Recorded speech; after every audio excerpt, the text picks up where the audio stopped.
सिलसिला आगे बढ़ाते हैं और आपसे ये प्रश्न पूछते हैं कि आपका कफ सिरप जहरीला तो नहीं। मौसम बदल रहा है, खांसी जुकाम होता है, लेकिन जिस कफ सिरप को आप खांसी की दवा समझकर पी रहे हैं वो आपके लिए जहर का काम तो नहीं कर रहा। और तलब है ये प्रश्न इसलिए क्योंकि दो और कफ सिरप में तय मात्रा से ज्यादा खतरनाक केमिकल मिले। मध्य प्रदेश में कफ सिरप के सैंपल की जांच में दो और कफ सिरप जहरीले निकले। सिरप में डाईएथिलीन ग्लाइकोल इसकी मात्रा ज्यादा मिली है। रीलाइफ सीएफ, रेस्पीफ्रेश टीआर, इन दोनों में खतरनाक केमिकल मिले। ये दोनों कफ सिरप गुजरात में बनाए जाते हैं।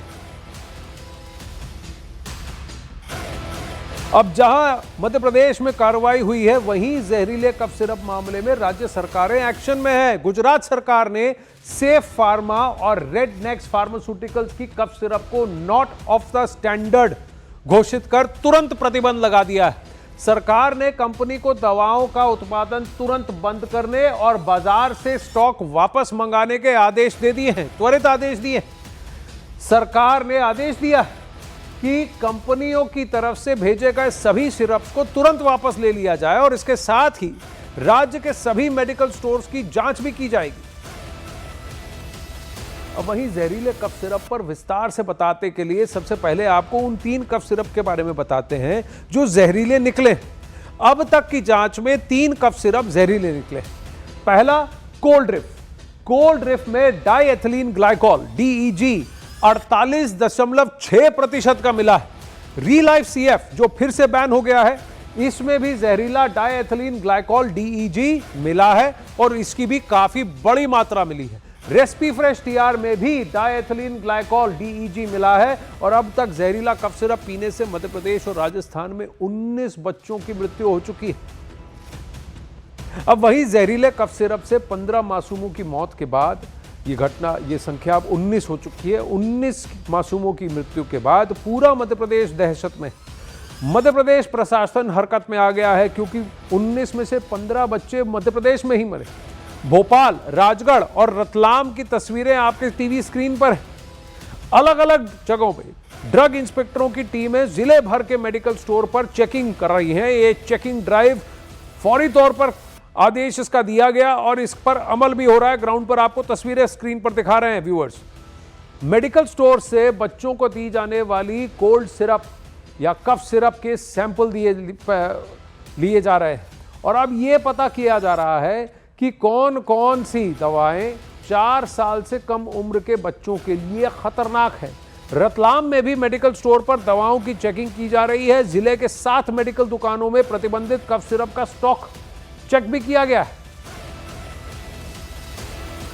आइए अब आपको बताते हैं कि डाईएथिलीन ग्लाइकोल खतरनाक क्यों है। डाईएथिलीन ग्लाइकोल बेहद जहरीला केमिकल, इस्तेमाल से किडनी, लिवर खराब हो जाते हैं, नर्वस सिस्टम पर भी असर पड़ सकता है। इंसान या व्यक्ति कोमा में जा सकता है, मौत भी उसकी हो सकती है।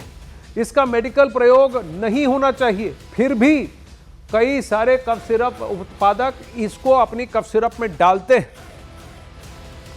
अब इसी बीच खबर यह आ रही है कि कोल्ड ड्रिफ्ट कफ सिरप बनाने वाली कंपनी पर ताला लग गया है। तमिलनाडु के कांचीपुरम में श्रीसन फार्मास्यूटिकल फैक्ट्री को बंद कर दिया गया है। श्रीसन फार्मास्यूटिकल कंपनी ने कफ सिरप कोल्ड ड्रिफ्ट का निर्माण किया था और श्रीसन फार्मास्यूटिकल को बंद करने के साथ साथ नोटिस भी जारी कर दिया गया। अब इसी खबर से जुड़ा एक और अपडेट, और हर अपडेट आपको न्यूज़ 18 इंडिया पर सबसे पहले मिलेगा, इसका हम आपको आश्वासन देते हैं। पर आगे बढ़ने से पहले आपको बताते हैं कि कफ सिरप पर कहां पर बैन लगा है। सबसे पहले मध्य प्रदेश में बैन लगा है, दूसरा राजस्थान में बैन लगा है, तीसरा तमिलनाडु में बैन लगा है, चौथा केरल में बैन लगा है, पांचवा हिमाचल प्रदेश, छठा महाराष्ट्र, उत्तर प्रदेश सरकार और अब पंजाब में भी बैन लगा है। तो जैसे मैंने आपको गिनाया, सारे प्रदेश, मध्य प्रदेश है, राजस्थान है, तमिलनाडु है, केरल है, हिमाचल प्रदेश है, राजस्थान है, महाराष्ट्र है, उत्तर प्रदेश सरकार है और अब पंजाब में भी कोल्ड ड्रिफ्ट कफ सिरप पर बैन लग गया है।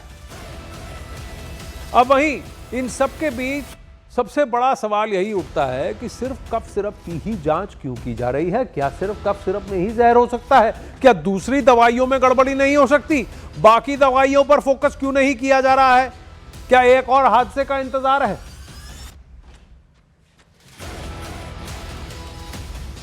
अब सवाल यह भी है कि क्या पूरा सिस्टम ही दोषी है?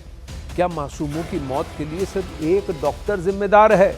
इसके पीछे पूरा एक बहुत बड़ा कार्टेल, एक नेक्सस काम कर रहा है। उसको कौन खंगालेगा? कफ सिरप की बोतल में जहर की सप्लाई हुई कैसे? दवाई बनने से लेकर दुकान तक पहुंचने के बीच जांच क्यों नहीं हो रही है? और वो नियमित जांच क्यों नहीं हो रही?